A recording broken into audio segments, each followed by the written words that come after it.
That is enough said.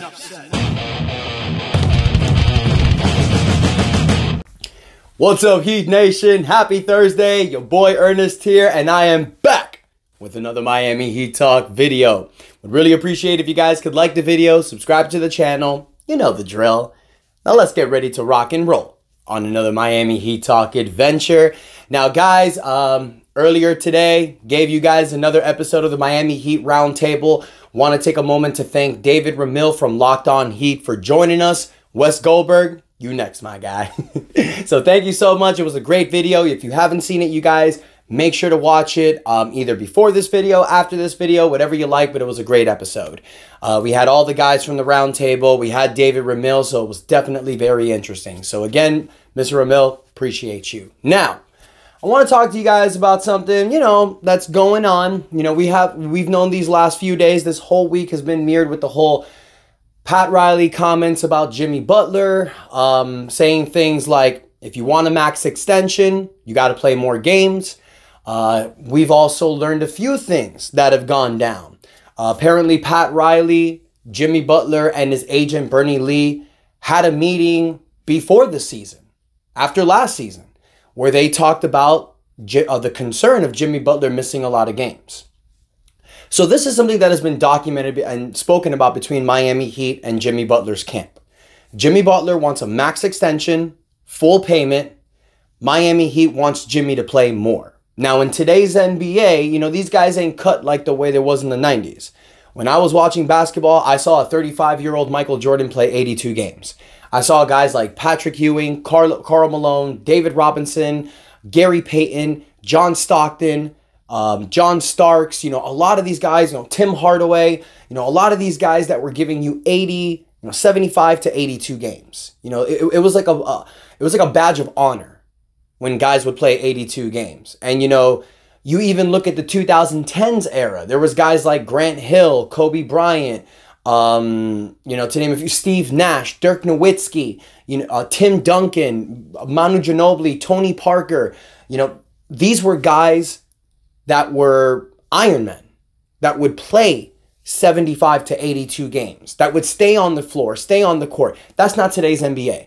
Today's NBA, you see a lot of load management, you see a lot of resting, you see a lot of crap, because 82 games is a lot during the season.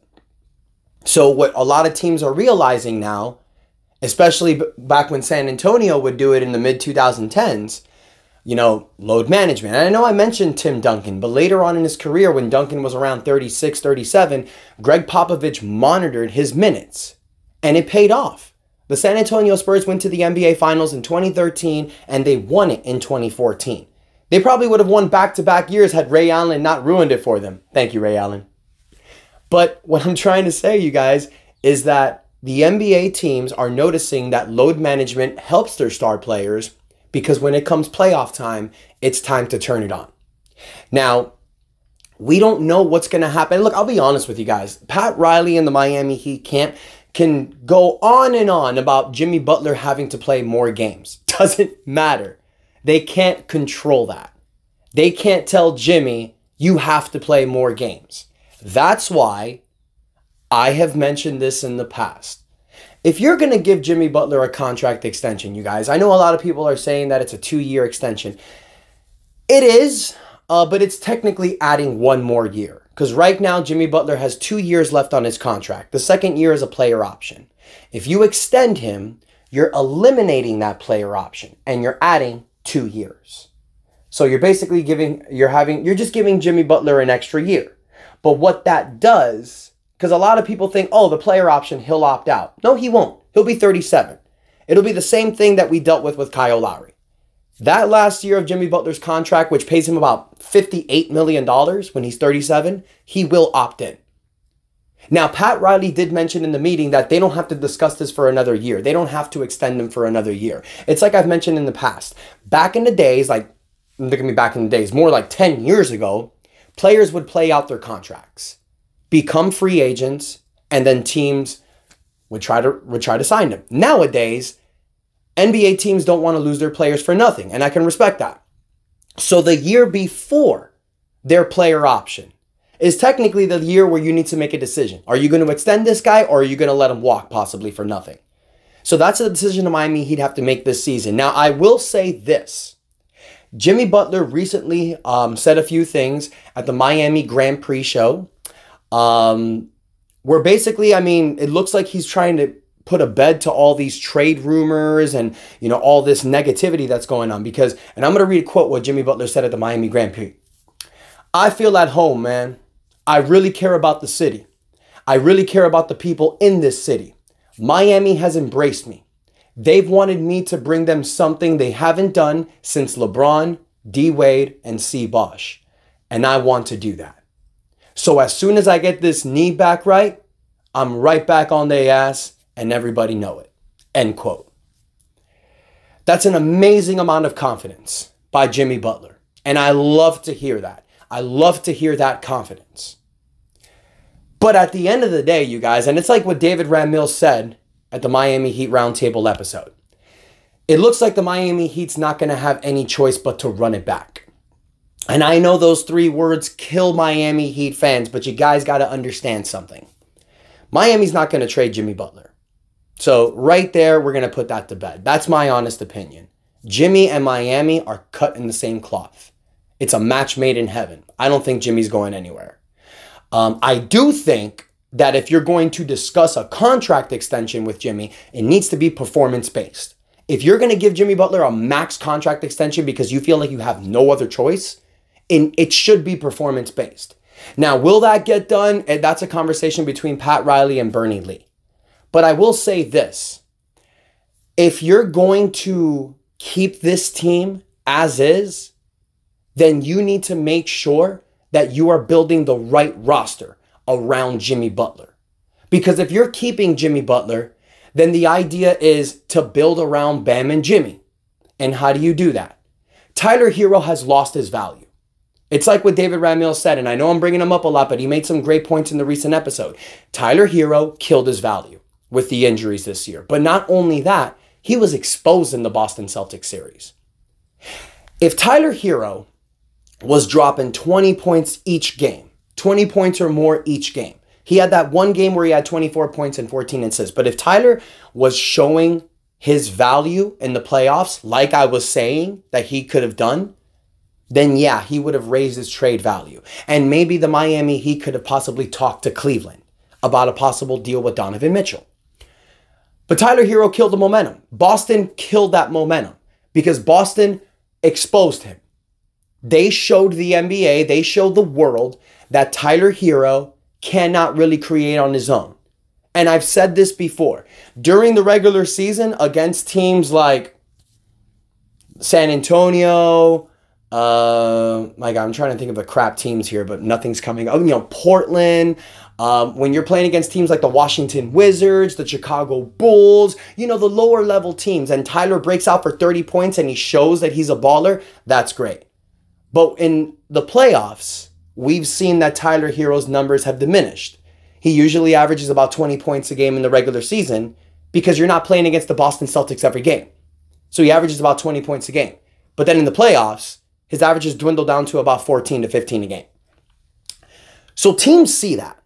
So what type of value can you get for Tyler Hero? Not much. If you want to get somebody like Donovan Mitchell, let's say, for example, you guys, Cleveland gets shut out by Boston in the second round. Donovan Mitchell requests the trade and Miami's trying to make the trade. You can't offer them Tyler Hero and draft picks. It's not going to work. You got to incentivize it. How do you incentivize it? Well, you need to include Nikola Jovic and or Jaime Jaquez Jr. Miami Heat doesn't want to do that. So the chances of the Miami Heat making a trade this offseason, ladies and gentlemen, very slim. Very, very slim. So we may be looking at another year of running it back. Does it suck? Absolutely. However, I've said this before, you guys, and I will say it again. This Miami Heat team, this roster that we've built, can compete for an NBA championship. There's just two major things that we need to focus on. First and foremost is the obvious, health. You need a commitment from your players, not to take BS games off. Pat Riley said it in the press conference. Everybody's not 100% during the season. But if you can play, play. This whole taking a game off the second night of a back-to-back because you feel like it, we can't have that next year. We need a full commitment from everyone to have all hands in. And the second thing is to build a correct roster with this team, a correct lineup. No more 38 different starting lineup changes. I know that was because of injury, but that was also because Spo was trying to figure out this roster. You figured it out in the 2024 season. Now it's time to make it set moving forward. Go with Bam, Jovic, Jimmy, Duncan, and Terry Rozier as your starting lineup. Convince Tyler Hero to be the breakout sixth man. If Tyler Hero is the sixth man of this team next year, I guarantee you guys, he will increase his value so much more. He'll probably win another sixth man of the year award. He'll reconstruct his, the eyes of what everyone sees of him. He'll go ahead and show the people exactly what he can do. Tyler needs to make a commitment next season of taking away from thinking of himself and thinking of this team. And that's to be the sixth man. He does that with Jaime Jaquez coming off the bench. You bring back Kevin Love. Get a good player from this draft. Not somebody that's like that you can build for a few years. There's players in this draft that can help you now. There's centers, there's point guards that will be available that you can get to help you. I mean, if you want to get another 3-and-D, because that's what the Miami Heat loves, there's going to be that available as well. But I've mentioned in previous videos who I like in this draft. You need a rim protector. I'm going to be honest with you guys, this Miami Heat team is beautiful, but one thing that I've noticed in the regular season and in the playoffs, ain't nobody blocking shots. So against this Miami Heat team, players feel confident to go to the rim. You need somebody who's going to scare people from coming to the rim. Now look, Bam Adebayo averaged 0.9 blocks a game. This is one of the reasons why I feel he didn't win Defensive Player of the Year. His stats are not high. He locks down players, but he doesn't get high steals and high blocks. You need a guy like a Zach Edey, a Kyle Filipowski, maybe somebody in free agency, like a veteran. But you need somebody who's going to give you rim protection. It's not Bam Adebayo. It's not Nikola Jovic. It's not Kevin Love. It's not Thomas Bryant. None of those guys are known for their blocking. Bam a little bit, but he's not really known for it. So you need a rim protector. You need a 7-foot guy that can be down low. We've had Kelly Olynyk, we've had Myers Leonard in the past. They're not known for that. You need a defensive center that's going to help Bam next year. That's what the Miami Heat need to focus on. You're a first apron team, so you're going to have a little bit of your mid-level exception. So you can go ahead and get a player. You have 2 draft picks where you can get a guy. We have an opportunity to do that. We need rim protection, but we also need a backup point guard. Now look, if Josh Richardson comes back, if you bring DeLon Wright back, I think that's good enough. But if you can get a really nice point guard from the draft, a point guard that can really help coming off the bench for Terry Rozier, a point guard that can shoot 40% or higher from the three-point line to back up Terry Rozier, that's going to be the business. But the main thing, you guys, the main thing that we need is our leader, Jimmy Butler, to perform better in the regular season next year. And I'll give you some numbers right now, you guys. In the 2024 season, Jimmy Butler played 60 games. He missed 22. 21 points a game, 5.3 rebounds, 5 assists, 1.3 steals, probably a career low. But he did average great from the field. 50% from the field, 41% from the three-point line, a career high, 86% from the free throw line. Now, the three-point percentage, the fact that it's the highest in his career, worries me because that tells you that he's dwindling down. He's not going to the rim as much as he used to before, and that's fine. Save it for the playoffs. But show me games in the regular season and remind people who the hell you are. Not 1 or twice a year, multiple times. If you know you're playing against Milwaukee, New York, Boston, 15 points ain't going to cut it, Jimmy. We need you to show the world who you are. So that's what Jimmy Butler needs to decide next season. Next season, is it about winning a championship? Because if it really is, you need to perform better in the regular season. This whole thing about getting in the play-in and then just getting to the playoffs, no. You need home court advantage. You need to stay away from the play-in next year. You need a rim protector, and Spo needs to figure out this rotation. Those are my keys to success for the Miami Heat next year. Now, I want to hear from you guys. What do you think about this Jimmy Butler comments in the Grand Prix? Do you think it means anything? Do you think the Miami Heat are going to make a trade this offseason? Do you think we're going to run it back? Let me know in the comments what you think, you guys. Don't forget to like the video. Don't forget to subscribe to the channel. We on the road to 4,000 subscribers. I just hit 3,600 subscribers, so I really want to thank you guys. Y'all the real MVPs. Appreciate the love. And until next time, your boy Ernest out. That's enough said. Stay positive, Heat fans.